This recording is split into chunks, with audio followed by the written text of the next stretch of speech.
Hare Krishna. Welcome all of you. So today we are discussing the summary of 7th chapter of Bhagavad Gita.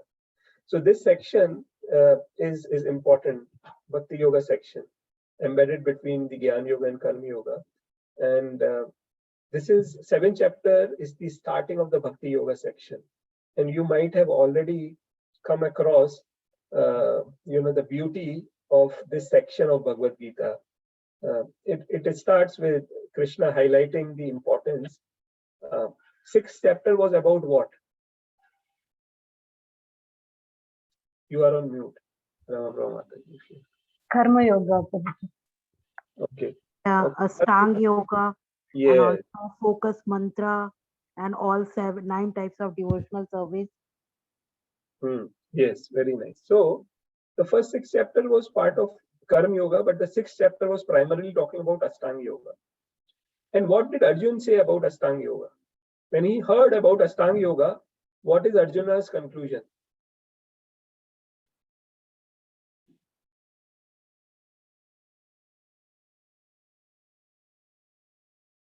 What did Arjun say about Ashtanga Yoga? Who will say?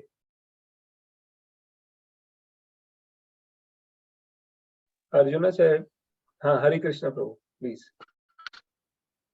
I don't know, it says 8 steps are there in that yoga ladder. Yama, Niyama, Asana, Pratyahara. No. And 4. My question is, you are right. These are eight limbs of Ashtanga Yoga. My question is, after Krishna explained about Ashtanga Yoga, what did Arjuna say about Ashtanga Yoga? What was his conclusion or his opinion? His opinion was it was very difficult to do those distractions. It is very difficult. Now please try to understand who Arjuna is. Arjuna, he has control over his senses. He knew how to meditate. He was such a powerful person. He was a devotee and a friend of Krishna. And Arjun is saying that it is difficult to control the mind. He says, I can control the wind, but I cannot control the mind. So if Arjun cannot control, can you or I control? No. So that is why Krishna said, Arjun, don't worry.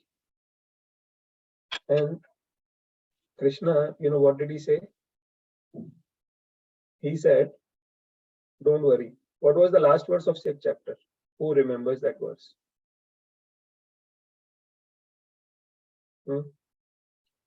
I think so. Nikita Mataji has given you that for memorization. Huh?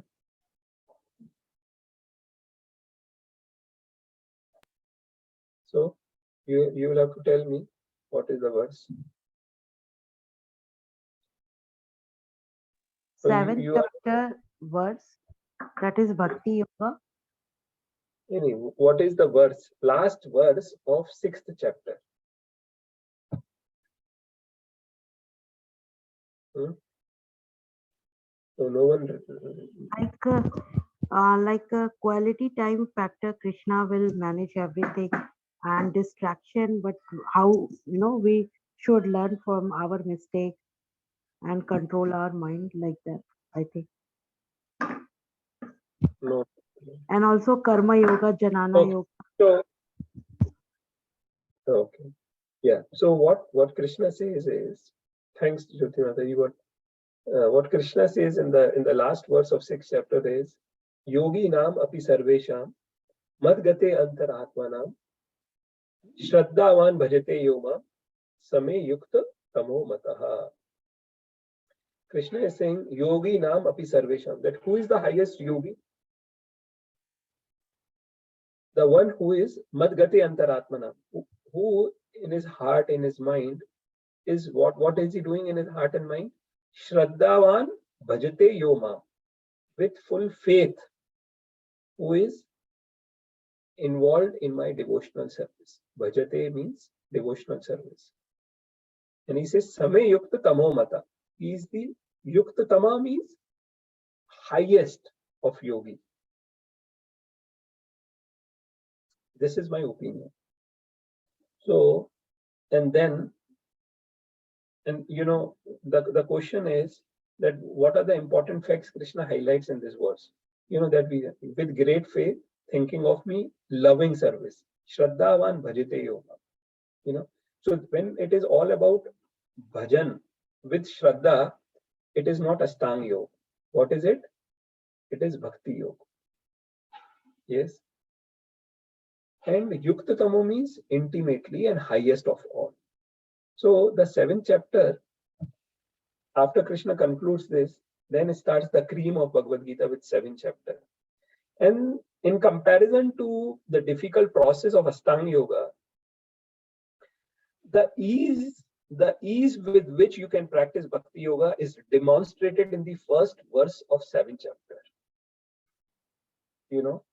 And to bring up Arjun's motivation, right? And what is that?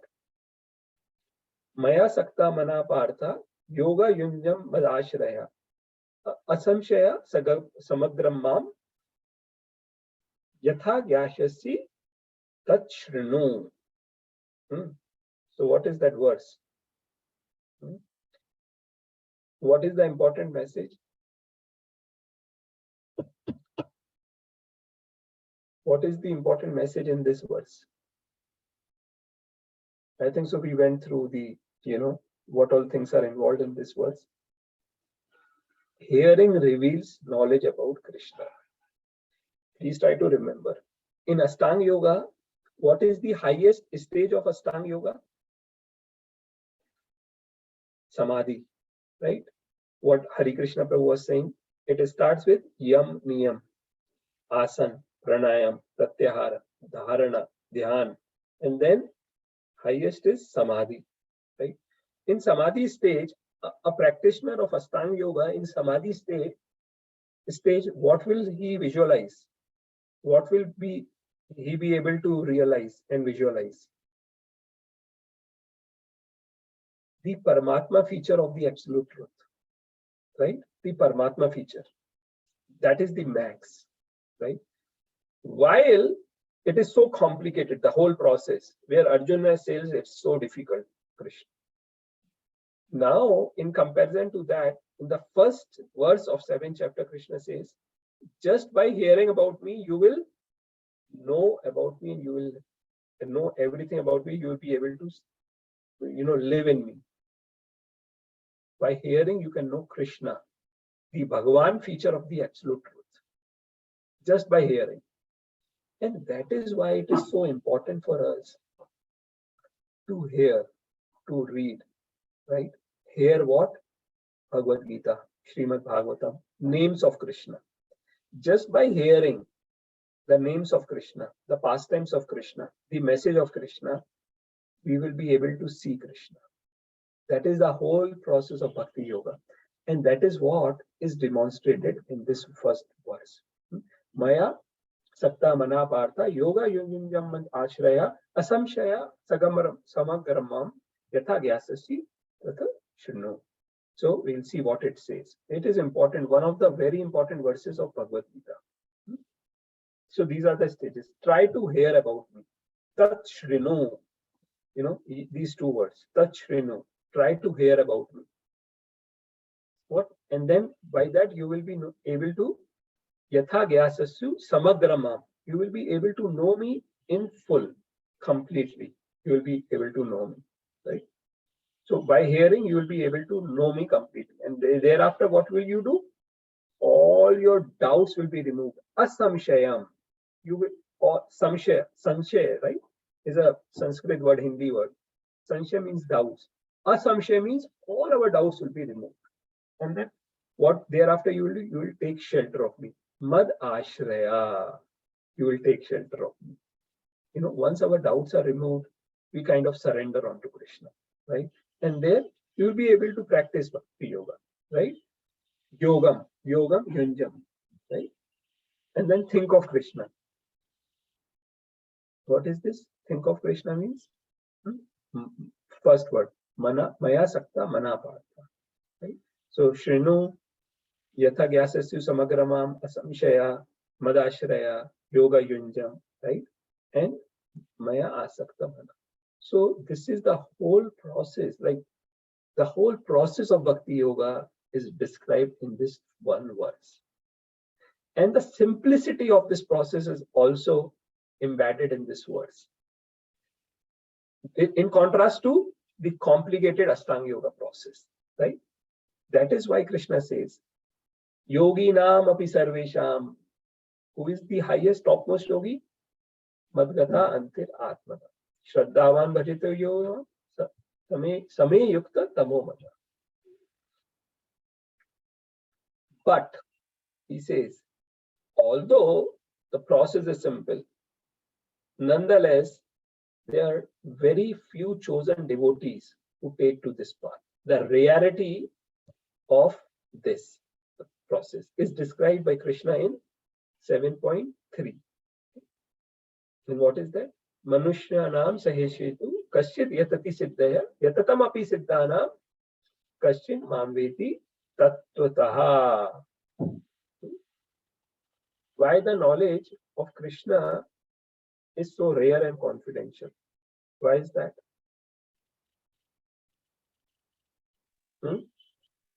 Why is knowledge about Krishna so rare?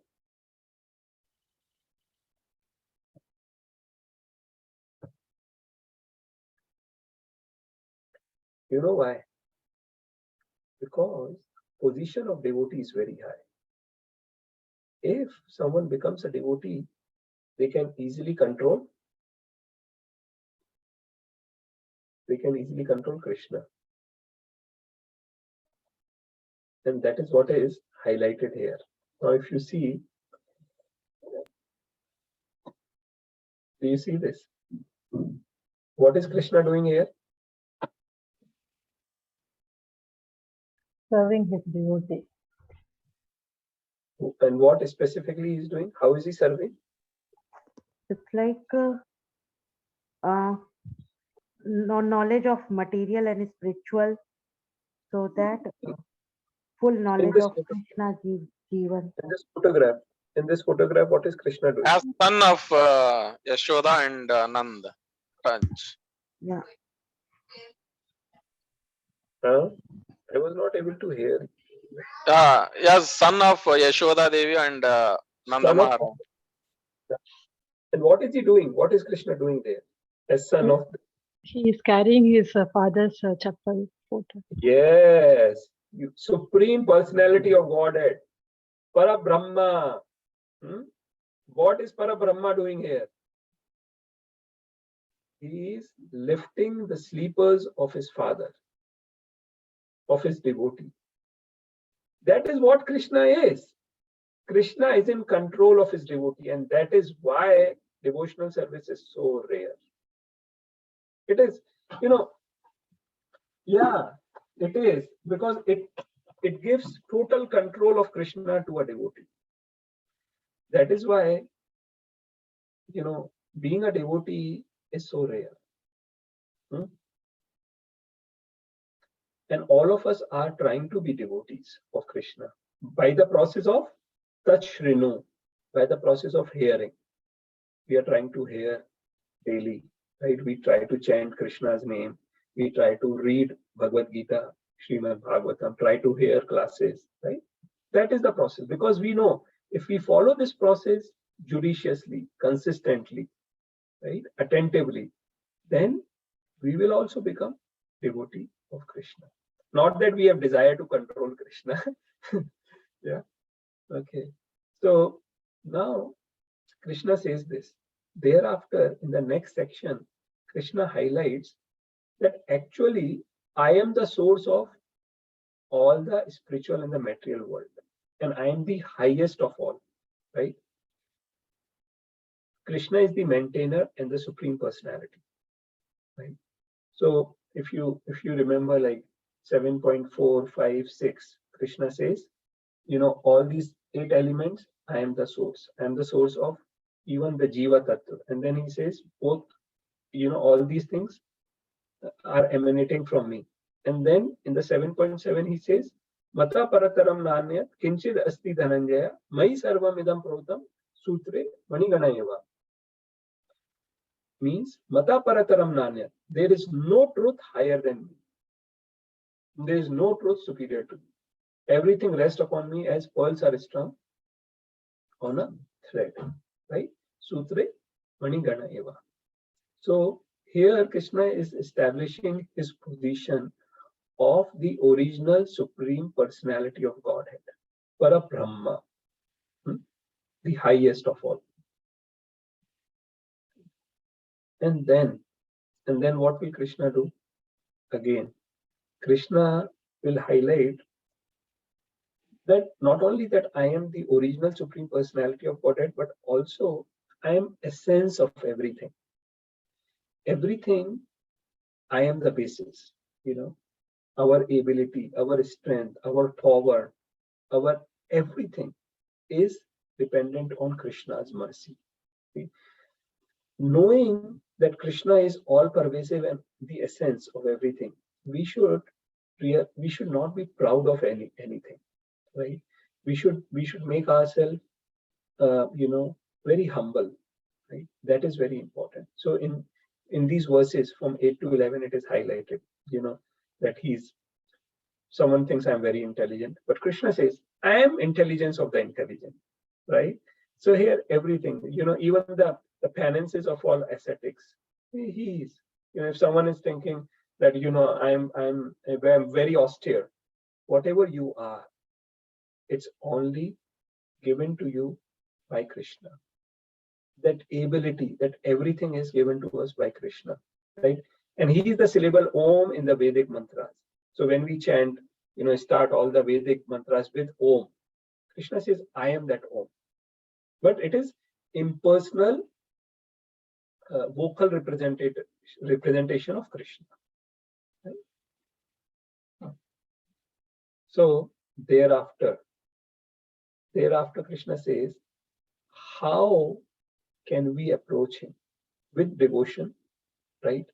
But Krishna says that, all the people, all the jivas are in control of 3 modes of material nature, right? And it is very difficult to overcome them. But how can we overcome? What is the formula of overcoming the 3 modes of material nature? Taking Krishna as shelter. Yes, surrender, right? Devi Yasha Gunmayi Mam Maya Durataya Mam Evaye Prapadyante Maya Metam Tarantite. Prapadyante means surrender. So Krishna says, Devi Yasha Gunmayi.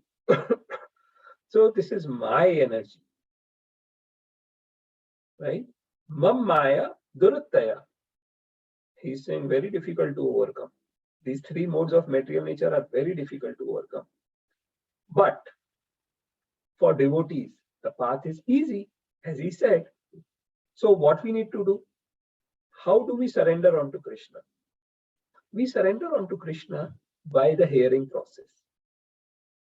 It is not that you just go to temple and go down, pay obeisances.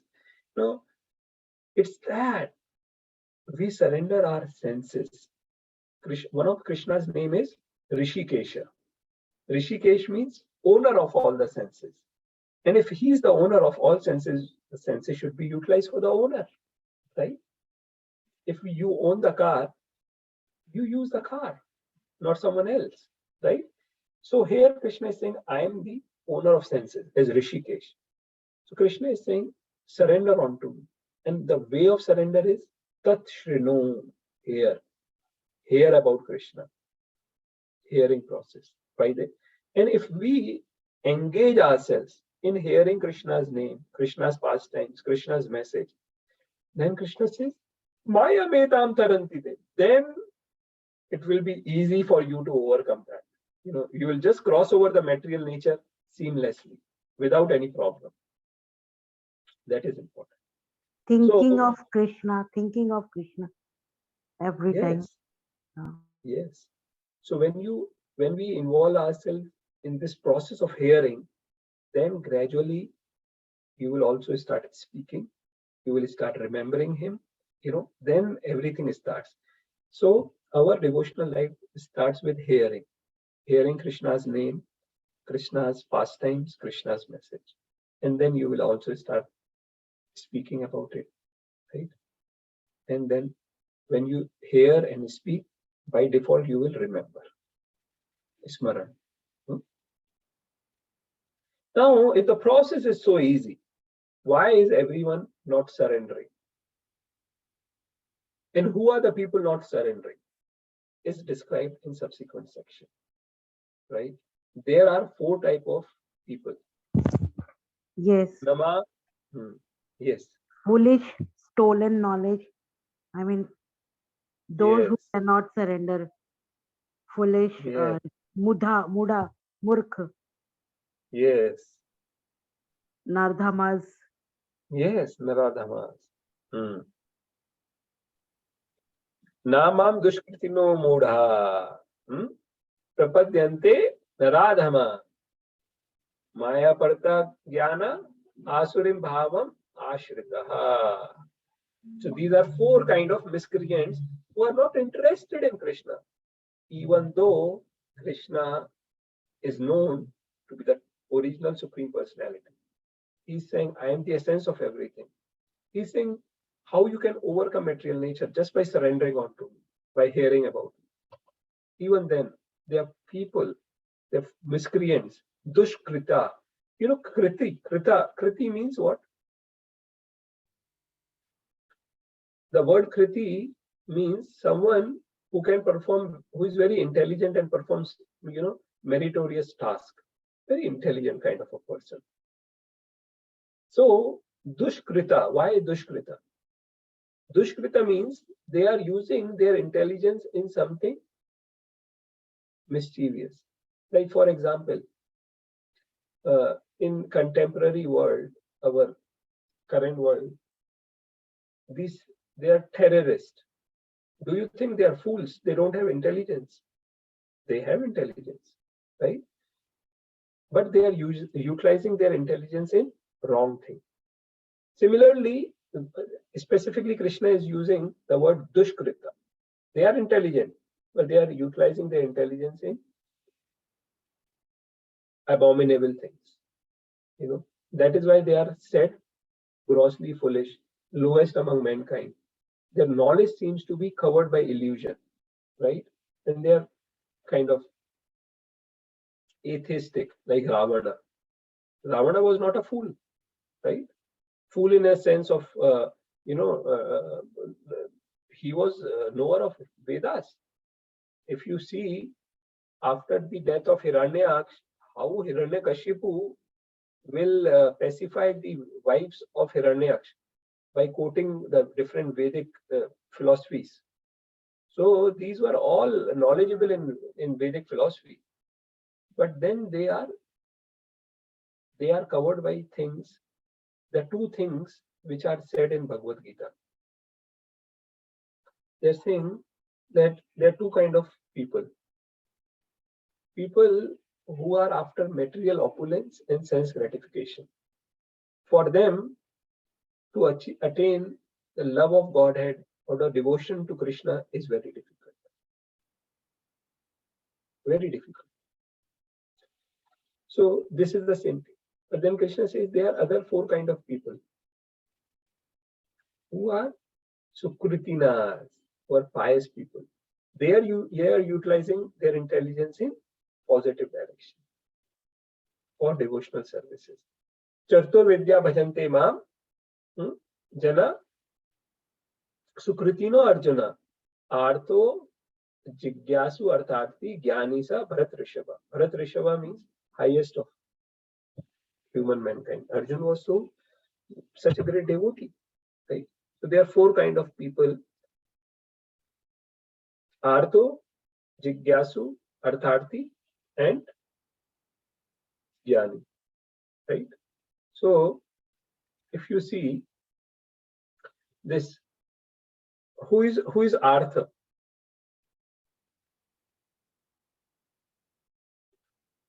Do you know who are Those four are kind in of people? difficult times, who are in difficult Yes, situations. yes. Distressed, they are difficult. And Jigyasu?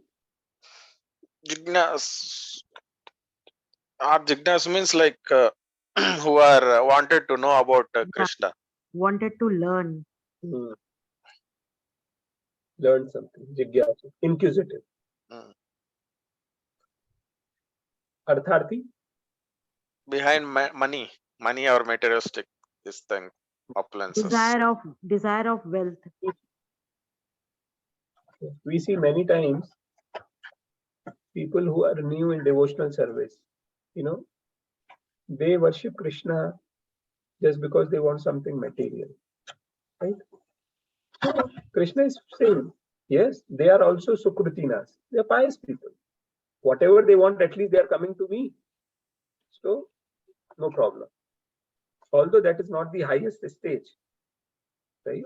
But that's fine. Krishna is calling them pious and Jnani, who are after knowledge. Yeah. These are right.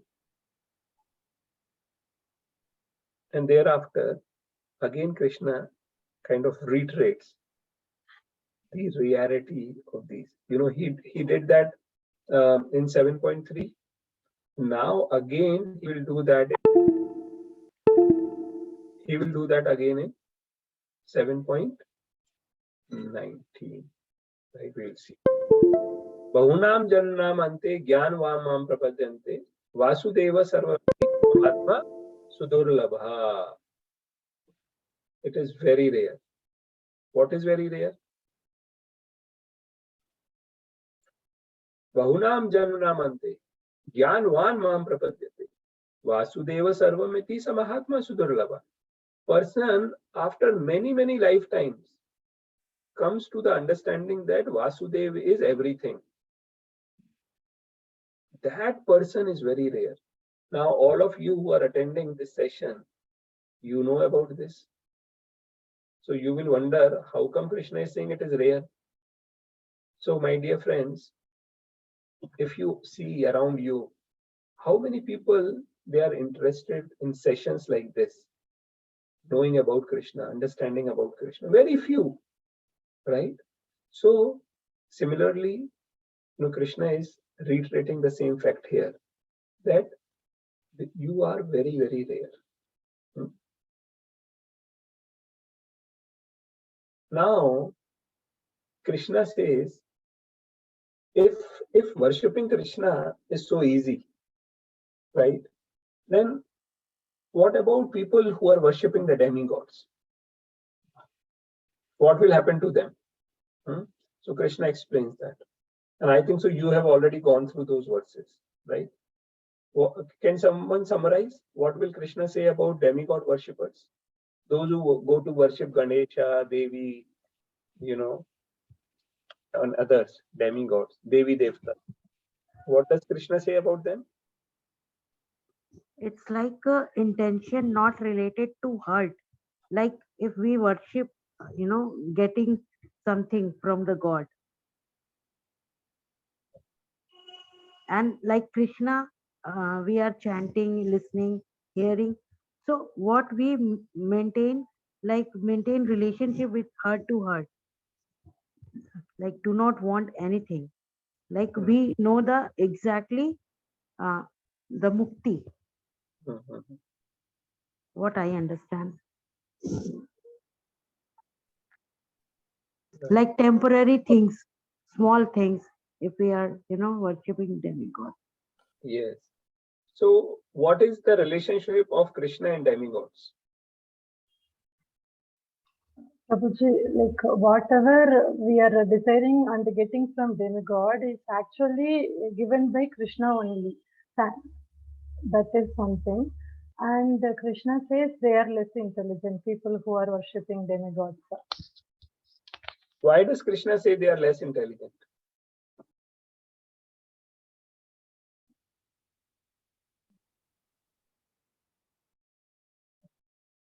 Can you please repeat question?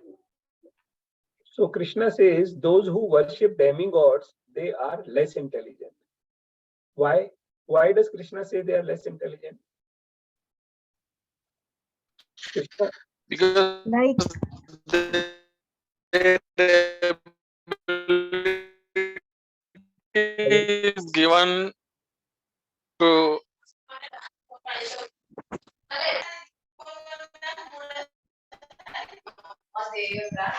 Hare Krishna Prabhu, Prabhuji. Hare Krishna Prabhu.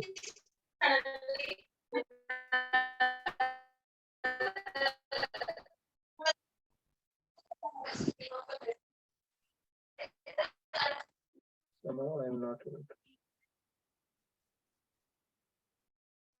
So Krishna says, because he explains in subsequent verses why they are less intelligent is because they are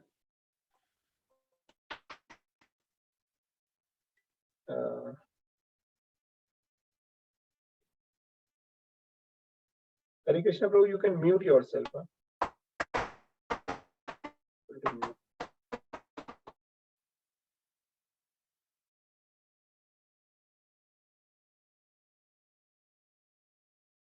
So, why does Krishna say they are less intelligent?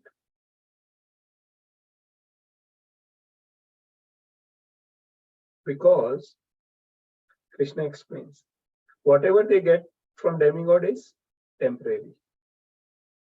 Also, he says that those who worship demigods will go to their planet. Those who worship me will come to my ultimate planet. That even though people know this fact, then also if you continue to worship demigods, that means you are less intelligent, right? Whatever you get from Krishna's love, Krishna's devotion is permanent.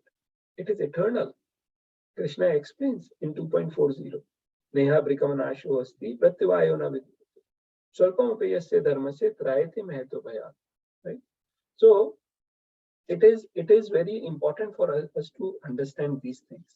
Relating to verses, that what does Krishna says, where does Krishna says, all these things. It is important. So they are less intelligent because of this reason.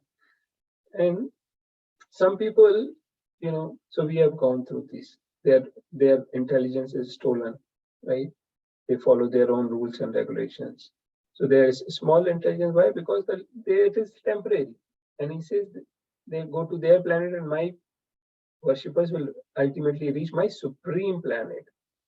Mam bhaktya yanti mamapi. Right?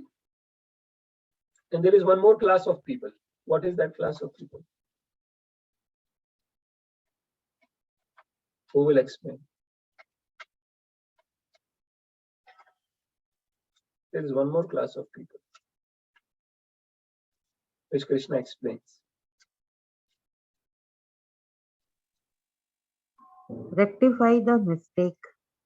No. See, one kind of worshippers are demigod worshippers. There is Yes. one more class of worshippers which are known as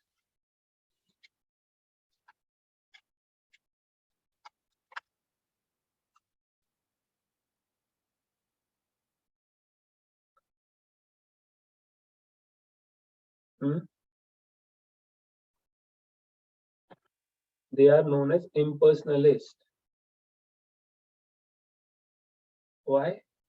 What's wrong with them impersonalist? They think God is like a light, not the features, like the qualities and features are not there for the Supreme Lord. Yes. And Krishna told, see, demigod worshippers are less intelligent. But those impersonalists, those who think that Krishna has no form and nothing, they are unintelligent. Those who think that ultimate absolute truth is impersonal, devoid of any form, attributes, and that it temporarily takes a personal form as Krishna. They consider form and activities of Krishna to be illusory, and hence they are called Mayavadis. So do you all understand this? Krishna tells that for them I cover myself. Naham prakasha sarvasya yoga maya samadritaha mudoyam napajanati loka mam ajam avyayam. I am not manifest to everyone always. Like the sun is covered by my internal potency. Therefore, foolish people do not know that I am unborn and infallible. Right? Sometimes, sun is covered by cloud. So people will understand, oh, this is just rays. They don't know. Why? Because sun is covered. And they think with partial knowledge, half knowledge, like this. And then Krishna says, but I know everything. I know everything. He says, I know past, present, future, but me, no one knows. No one knows means not everyone knows. Very rare. He has previously said in 7.3 and 7.9. After many, many words. Bahunam Jannam Ante Gyanvam Mam Prapadam. Vasudeva Sarvati Samahatma Suparlam. Right? And then Manushna Nam Saheshu Kastyajati Siddha Yatatam Api Siddhanam Imam Veti Tattvataha. Very few, very rare devotees know. Why is that? Because most of the people are bewildered. Bewildered, they're born bewildered. And they are in illusion. They are bewildered by dualities and, desire of, duality of what? Desiring something or hating something, right? And their previous karmas are like this. It has been continuing from previous lives. Because you have to be having some piety from previous life or blessings of devotee of Krishna in this life. Then only we can understand. Krishna says that persons who have acted piously in previous lives and in this life and whose sinful actions are completely eradicated are freed from the dualities of illusion. And they engage themselves in my service with determination. Right? So there is a verse 2.44. What is that verse? Does anyone remember that verse 2.44? Huh? You all are not learning the verses. Bhog Aishwarya Prasakta Nam Teha Partha Chetasa. Vyavsayatismika Buddhi Samadona Vidheyate. That for them it is very difficult to understand these things. Very difficult. For them to understand devotional life is easy. Bhog Aishwarya Prasakta Nam Teha Partha Chetasa. Who are always after material opulence and sense gratification. Krishna is saying the same thing here in a different way. That those who have lived piously in previous life and in this life, they have eradicated the sins, can engage in my service with determination. So, if you are able to chant his rounds, his names, right, by chanting Krishna's name regularly, reading Bhagavad Gita, hearing Bhagavad Gita and Bhagavatam, then you should understand you fall in this verse. Where in previous life you have acted piously, in this life you are acting piously. All your sins have been completely eradicated. And that is why you are able to engage in devotional service with determination. So this is a very, very positive and inspiring verse, right? And then Krishna further talks about a mokshkami bhakta, right? That they are endeavoring for liberation, right? And they want to take help of devotional service, right? And they are kind of Brahman because they entirely know everything transcendental, right? So those who in full consciousness of me know me to be the governing principle, of material manifestation, of demigods, methods of sacrifice, can understand and know me as the supreme even at the time of death. So in these last two verses, Krishna is talking about kind of 7 things, right? These 7 things will be highlighted again in the next chapter. Arjun starts his actually question uh, eighth chapter is started by Arjuna's question asking about these things. And primarily, eighth chapter is all about what happens to a person at the time of death. What happens to the person at the time of death. And that will be the whole topic of eighth chapter. Okay. So now I want to open the floor for questions. So,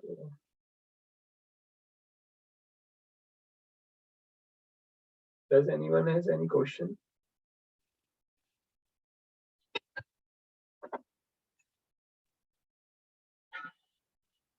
Seventh chapter is easy or difficult? Easy. Easy. Very easy. It's so simple to understand. Krishna is everything. Huh?